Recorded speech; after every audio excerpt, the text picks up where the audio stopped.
Halo guys, pada video kali ini kita mau tutorial cara pemasangan peredam pintu yang benar. Mari kita simak. Oke, setelah kita buka door trimnya, seperti yang kalian lihat ini pintunya masih belum ada peredam, hanya ada cover plastik dan juga ada peredam di cover plastiknya.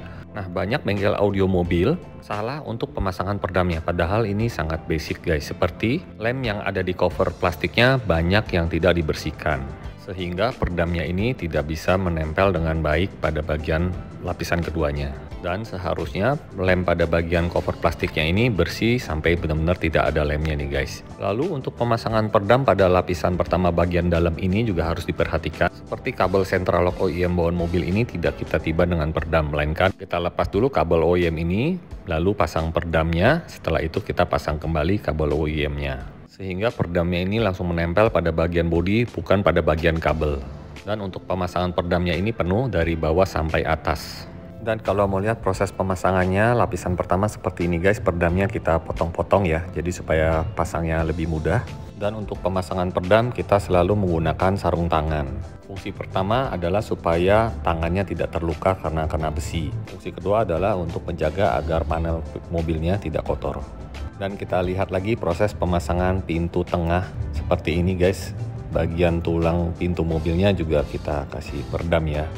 Dan pasangnya benar-benar rapet, tidak ada bagian panel yang terlihat nih guys, sampai ke bagian bawah.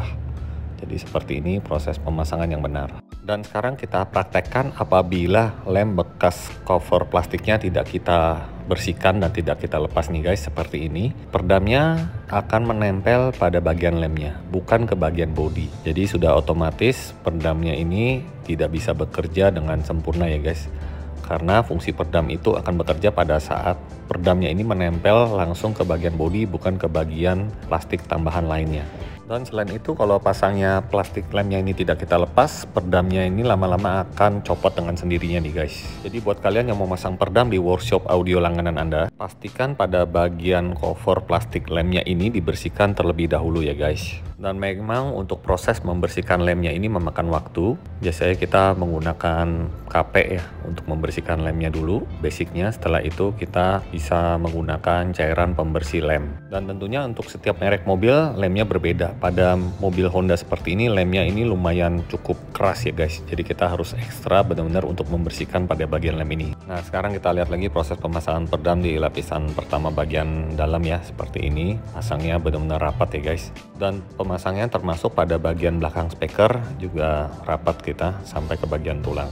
Nah setelah proses bersihin lemnya kita baru pasang pada layer kedua. Dan setelah itu kita menggunakan alat khusus dari Silent Coat ini, alat roll, yang dimana fungsinya adalah membuat peredamnya ini dapat menempel secara merata pada bagian panel yang kita mau peredam guys. Dan ini juga membutuhkan waktu yang cukup lama ya guys. Namanya juga kita harus roll satu persatu bagiannya sampai benar-benar lemnya ini merekat, menyatu dengan pada bagian panel yang kita mau peredam guys. Dan begitu peredamnya ini menempel dengan baik pada bagian panel, otomatis fungsi peredamnya ini benar-benar bekerja.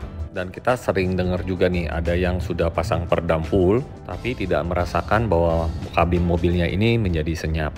Itu disebabkan karena pemasangan peredamnya tidak full ya guys. Jadi hanya sepotong-sepotong saja di tempat-tempat tertentu, dan juga pemasangan peredamnya ini tidak di roll. Oke, pada bagian pintu depan pemasangan peredam lapisan kedua hasilnya seperti ini guys. Untuk kabel OEM mobilnya juga kita tidak tiba dengan peredam. Dan juga untuk pemasangan lubang pada bagian kancing door trimnya terpasang rapih nih guys. Dan untuk pemasangan peredam pintu tengah juga sama ya guys.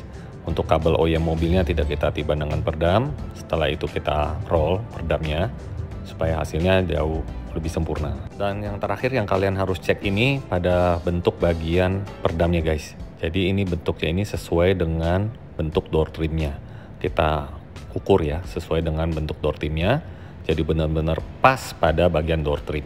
Dan ini kalau kita lihat lubang kancing door trimnya juga rapih potongnya. Kita tidak menggunakan cutter. Kalau menggunakan cutter tidak rapi seperti ini guys. Jadi pada bagian kancing door trimnya semua kita dipotong secara bulat seperti ini. Hasilnya rapih walaupun tidak terlihat oleh mata ya guys, karena ditutup cover door trim lagi. Namun kalau pemasangannya seperti ini, kalian akan puas dan hati juga senang nih guys. Jadi untuk pemasangan peredam lapisan kedua, kita ukur sesuai door trimnya seperti ini guys. Jadi rapikan. Untuk proses pemasangan peredam 4 pintu ini memakan waktu 2-3 jam. Buat kalian yang mau lihat proses pemasangannya, bisa langsung datang ke workshop kami di Girya Utama, Blok A nomor 40-41, Sunter, Jakarta Utara. Sampai jumpa di video berikutnya. Terima kasih sudah menonton. Bye.